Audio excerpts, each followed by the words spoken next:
Turkey's Prime Minister says Turkish-backed Syrian rebels have cleared Daesh from Syria's northern border. Turkish security officials say the Free Syrian Army is now firmly in control of the area. That was the major aim of Operation Euphrates Shield, launched less than 2 weeks ago. Well, before the operation, Daesh controlled territory that stretched 55 kilometers along Turkey's southern border. The Turkish military entered Syria from Jarablus to fight against Daesh and the YPG. On the 11th day, Turkish tanks opened a new front in the town of Al-Rai, aiming to encircle Daesh-controlled villages. And late on Sunday, the Free Syrian Army expelled Daesh from their last remaining areas along the border, linking Jarablus with Al-Rai. Let's speak to our correspondent Duncan Crawford, who is live for us on the Turkey-Syrian border in Gaziantep. Duncan, now that they've cleared this area of Daesh, what happens next? I mean, how do they ensure they keep them out?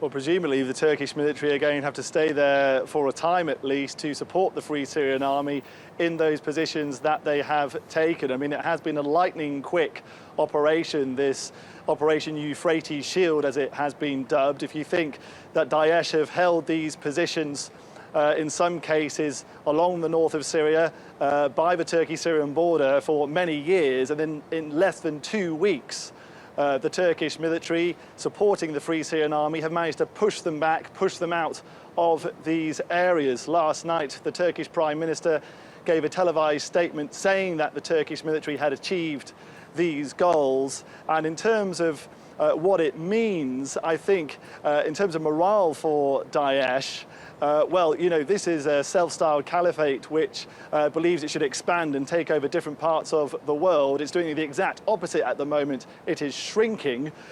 In terms of security for Turkey, particularly in the south of Turkey, in the town of Kilis, for example, which has seen dozens of rocket attacks, more than 20 people killed. People there will probably feel that they are more secure. Here in Gaziantep, where I'm speaking from, just last month, more than 50 people were killed in a suicide bomb attack at a wedding. So people are living close to the Turkey-Syria border are likely to feel safer as well. And in terms of Daesh itself, operationally, well, getting supplies into northern Syria, foreign fighters crossing from Turkey into northern Syria to Daesh-controlled territory.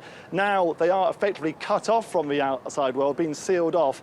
We imagine it will be much harder, but at the same time, this new territory which the Turkish military have taken with the FSA, they need to control that, they need to patrol that. So I think we need to wait and see what it means for the smuggling routes. And Duncan, what does this mean in terms of fighting elsewhere in Syria? For example, Aleppo, where we've been seeing ongoing fighting between opposition forces and the Syrian regime. Will it have any impact on that at all?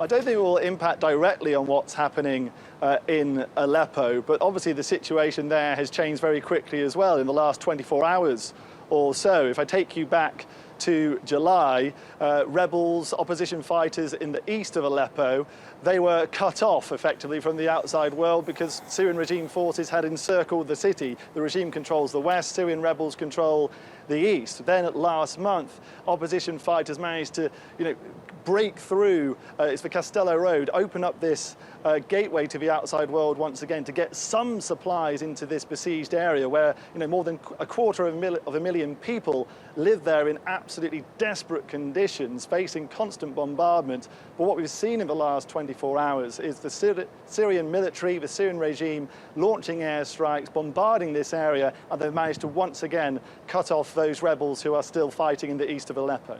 OK, many thanks for that. Duncan Crawford there for us in Gaziantep.